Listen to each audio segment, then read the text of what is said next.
मेरे तो मामलो सारा गुजारो ही मैं कहूँ था कुछ और ये बन गया कुछ। ये तो जवाई बन के बैठे और ये तो राजकुमारी भी बने।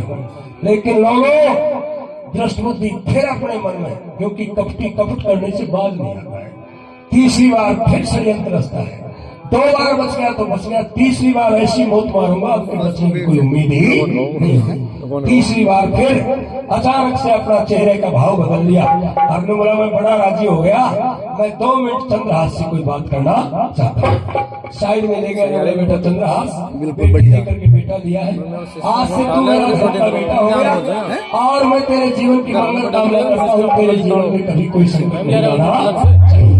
इसके लिए बेटा एक काम कर, कल के दिन सांझ के समय हमारे गांव से बाहर एक देवी का मंदिर है, उस मंदिर में जाकर के कल एक ऐसा मुहूर्त है सांझ के समय में, जो भी कोई उस मुहूर्त में पूजा कर लेता है देवी की, उसके जीवन में कभी कोई संकट नहीं आता।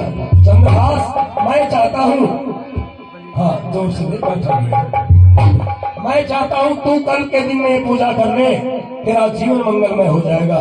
चंद्रहास बोला जी ये पूजा पाठ का शौक मुझे भी बचपन से ही जरूर करूंगा। कब करनी है? बोला जब दिन छिपे अंधेरा हो उस समय तुम्हें पूजा करने के लिए जाना। चंद्रहास को पूजा के लिए तैयार कर दिया और पीछे से घूम के दूसरे कमरे में आकर के जल्लादों को बुला लिया। जल्लादों एक बार तुमने धोखा किया, आपकी बार कोई होशियारी मत करना, उस मंदिर के पीछे जाकर के छुप जाओ। कल सांझ के समय कोई भी पूजा करने आए शांत से मत देखना, तलवारों से काट काट कर उसके टुकड़े टुकड़े। अब बोलो जो चंद्रहास पूजा करने जाएगा जल्लाद उसको मार, कोई कमी नहीं। लेकिन लोग ये कहते हैं कि बाल माता कर सके जो जग बैरी हो, और जागो राखे साइया तो मार सकेगा।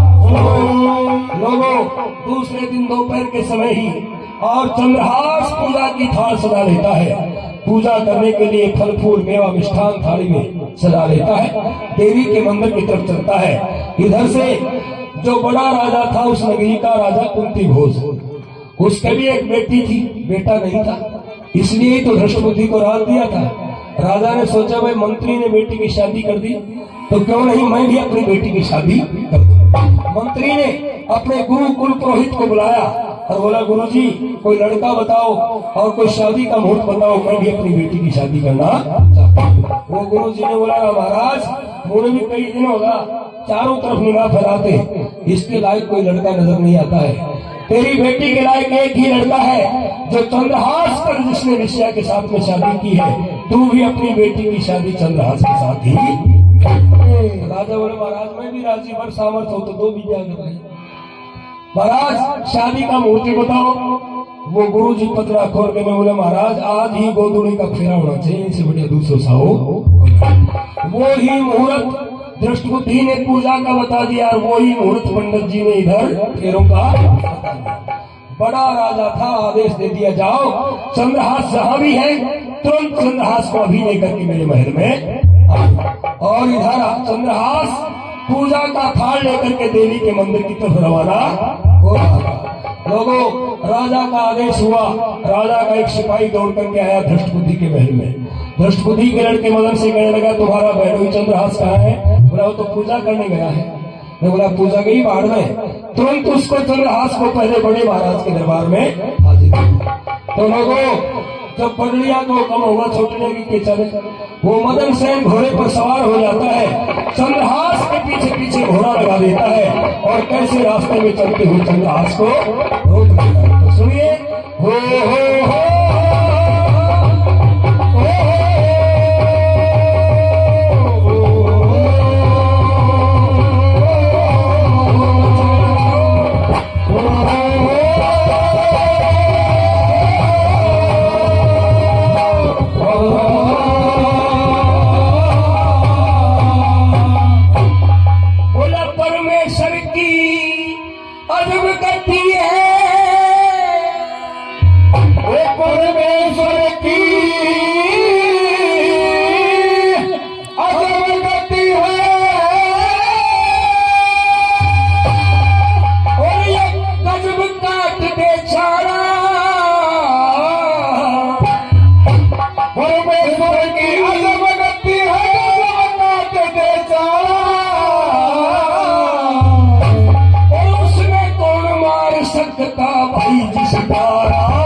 रुको, क्या बात है?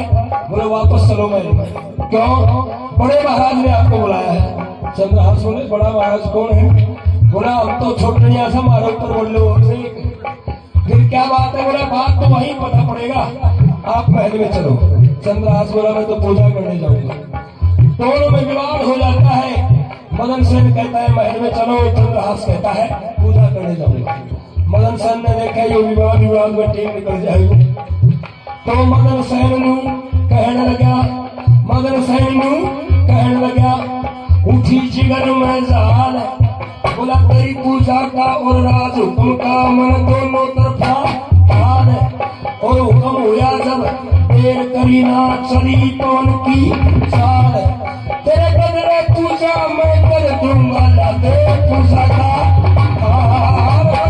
पूजा मैं कर दूंगा।